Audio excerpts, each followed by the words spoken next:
So this is how we bandage the foot after bunion surgery. Usually all the dressings that we apply for the first 1 to 2 weeks will be left untouched by the patient, and so any dressing changes will be performed by the practitioner in our offices. But after 2 weeks, once the sutures are removed, the patient is then able to redress their surgical incision site themselves with a few different things. So first of all, with the healed incision, we always like to use a small strip of Fixamol placed gently over the incision site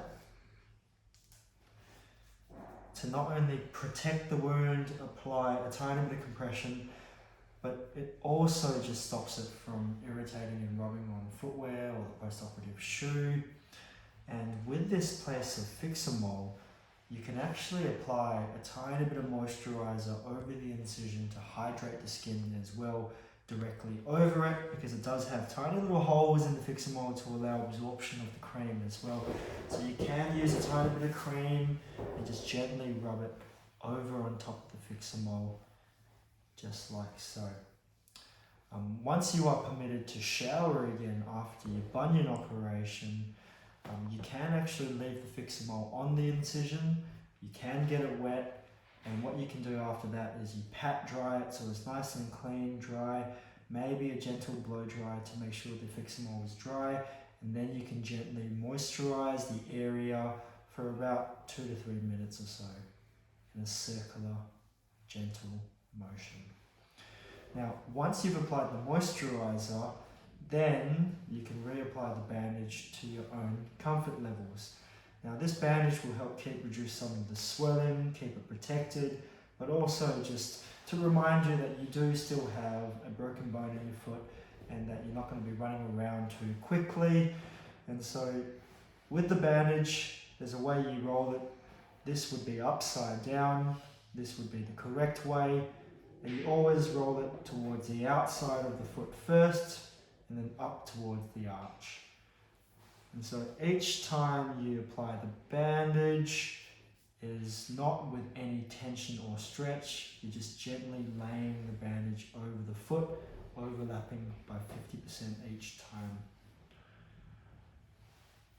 Now, it also is very important with this bandage to wrap it from the inside of the big toe, split the big toe a tiny bit straighter, and then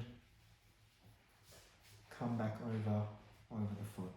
And we're just painting and lying the dressing down softly and gently without too much tension, or else the swelling from your foot can become compressed, and that can cause sharp shooting pains from the nerves being a bit aggravated or irritated as well.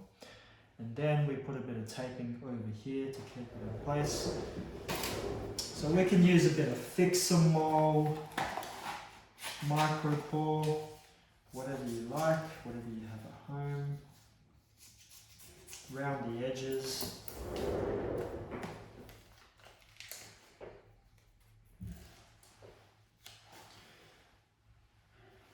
So try to make sure the taping is on top of the bandage so it's easier to take on and take off and put on, just like so. And our practitioners will also provide you with tubey grip for a bit of gentle compression as well to reduce some of the swelling. So you gently roll it up, pull it over the foot, lift your leg up slightly so we can pull this a bit higher. Try to reduce any folds or creases, and then fold the top of the tubey grip back onto itself so it's nice and neat and tidy.